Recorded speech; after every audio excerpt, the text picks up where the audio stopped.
changing me and changing you. Praise the lord. అందరూ బాగున్నారా? ఈ దినము దేవుని వాక్య ధ్యాన నిమిత్తమై ఆదికాండము 22 అధ్యాయము 11వ వచనం నుంచి 14వ వచన వాక్య భాగాన్ని ధ్యానించుకుందాం. అక్కడ వాక్య భాగంలో ఏం రాయబడి ఉన్నది అనంటే, దేవుడు అబ్రహామును తన కుమారుణ్ణి బలిగా ఇవ్వమని ఉన్నాడు, బలి కోరి ఉన్నాడు. అబ్రహాము కూడా తనకున్న ఒక్కగానొక్క కుమారుణ్ణి బలిని ఇవ్వడానికి ఏమాత్రం ఆలోచించక, దేవుడు అడిగిన కారణాన్ని బట్టి, దేవుడు అడిగిన ఇదిని బట్టి అబ్రహాము తన కుమారుడైన ఇస్సాకును బలిగా అర్పించడానికి సిద్ధపడ్డాడు. వాక్యం వింటున్న నీ నా జీవితంలో గత కొన్ని దినముల నుండి దేవునికి ఇవ్వబడిన పేర్లను మనం గమనిస్తూ ఉన్నాం. ఇక్కడ లేఖనంలో యెహోవా ఈరే, జెహోవా జైరా అనే పదాన్ని మనం గమనిస్తున్నాం.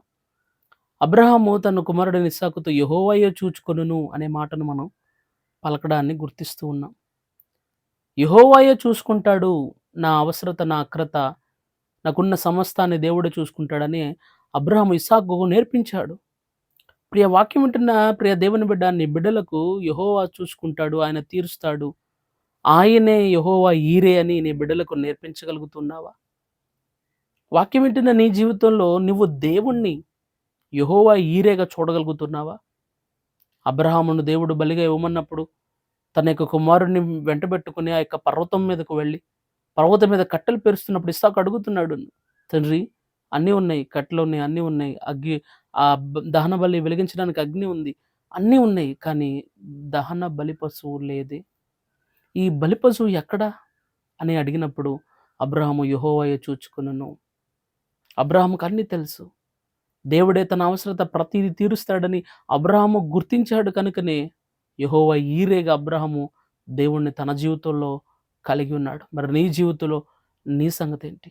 నీ అవసరత తీర్చబడాలంటే దేవుని దగ్గరికి రా. నీ అనారోగ్యం తీర్చబడాలంటే దేవుని దగ్గరికి రా. నీకున్న సమస్తము తీర్చబడాలంటే యెహోవా ఈరేగా నువ్వు దేవుని యందు విశ్వాసం ఉంచాలి. ఆయన నీ నా ప్రతి అక్రతను తీర్చగలిగిన దేవుడు సుమా. ఏమాత్రం ఆయన అన్యాయస్తుడు నువ్వు అడుగుతున్న ప్రతిదీ కూడా దేవుడు నీకు సమకూర్చగలిగిన గొప్పవాడు. నువ్వు నేను చేయాల్సిన దేవుని నమ్మడమే, దేవుని యందు విశ్వాసం ఉంచి, అయా నా ప్రతి అక్రత తీర్చు ప్రభు అని దేవుణ్ణి మనం అడిగినప్పుడు దేవుడు మన ప్రతి అక్రతను తీర్చగలిగిన వాడుగా ఉన్నాడు. ప్రార్థన. పరిశుద్ధాత్మ దేవా, నీకు వందనాలు, స్తోత్రాలు తండ్రి.